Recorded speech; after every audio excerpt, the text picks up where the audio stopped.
Okay, this is the Bluetooth headset by, I guess you would say, Matone. It's a little hard to tell what it would be. It's not even on the box, or if it is, it's in one of the Chinese characters. Again, a lot of Chinese on the back. The user's manual itself, half of it, the back side, the whole thing was written in Chinese. And the English side on the, well, I guess the front side, the English side, which was in English, was even a little tricky to understand. It was definitely written by a non-native speaker. There were a lot of typos and just sort of some weird phrasing. I was able to sort of identify a lot of what this does, which is a good thing because it's not intuitive, but it was definitely not the easiest user's manual to read. And the warranty card made me laugh as well, because here's the warranty card. This is what they call the warranty card. Okay, so this set came with the Bluetooth headset right here. It came with a micro USB charging cable, and it's a nice length. It doesn't take up a lot of space on your desktop. You will find that if your only USB port is in the back of your computer, this might be a bit tricky to charge your headset since it's so short. But that's just something to keep in mind.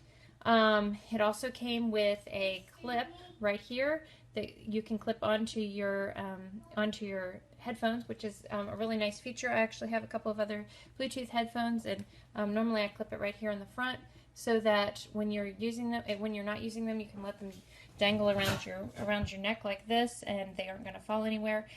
This particular set has they're magnetic. I don't see a whole lot of purpose in that, except for the fact that I suppose they keep them tangle free when they're around your neck. To me, they don't seem particularly useful otherwise. This set also came with what they call, I think they call them overhand hooks, but essentially they're ear hooks that sit in your ear canal, and I'll show you that in just a second, and they make it a much nicer, snugger fit. It came with two other pairs of these silicone tips, or whatever they are, the earpieces, and they come in two different sizes, so you can change the size up and hopefully find a size that will fit you. I have very small ears, and I was able to, the ones that actually came on here by default were a good fit for my ear. So you can take these things off, and then you can put these hooks on. They just slide right on as well. You fit them in like this, like so, and you will see that these fit right inside your ear canal right here, and it just keeps it nice and snug.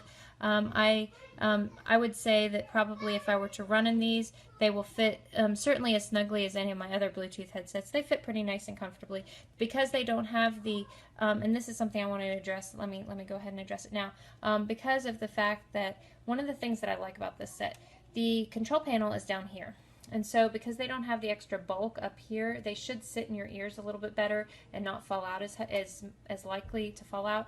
The other thing I like about having the control panel here attached to the wire as opposed to up here is my other ones, whenever I'm adjusting the volume or just pushing the buttons for whatever reason, you constantly are sort of jostling them in your ears, so it's sort of the snug fit that you might have in your ears, sort of it adjusts them. So I like the fact that this is down here. It also gives you the option to be able to glance down and sort of see what buttons you're pressing. It gives you just more easier access down here with the buttons down here attached down here. Overall, the feel of this to me doesn't feel very high quality, okay, but it's also not top dollar, okay? It's sort of a mid-range price. So if you want a slightly cheaper set, this is not bad. The sound is actually really good. And like I said, the fit is very good. Features. This is another thing I want to address. Let's see. Okay. First of all, if you look at this, it has an on-off switch right here, and this is actually just a really small on-off switch. It feels really flimsy. This USB port that you plug into has a dust cover. I can almost guarantee within a couple weeks this is going to be broken off. This is just a very poor quality, sort of flimsy piece right here. Okay, I guess it's nice that they provided that, but you know, I don't think it's going to last.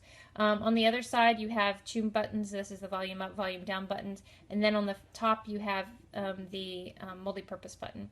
So these three buttons, these three main buttons right here, are what controls everything.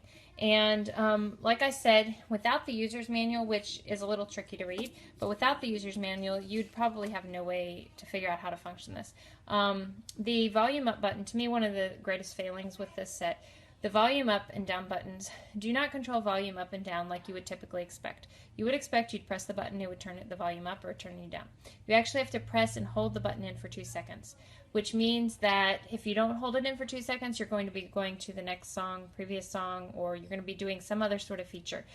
So to me, I think they have it flip-flopped the way most Bluetooth headsets work, and to me, it's not as intuitive, so I don't really like that. I think it is too easy, having used it several times. It is too easy to accidentally press the wrong button.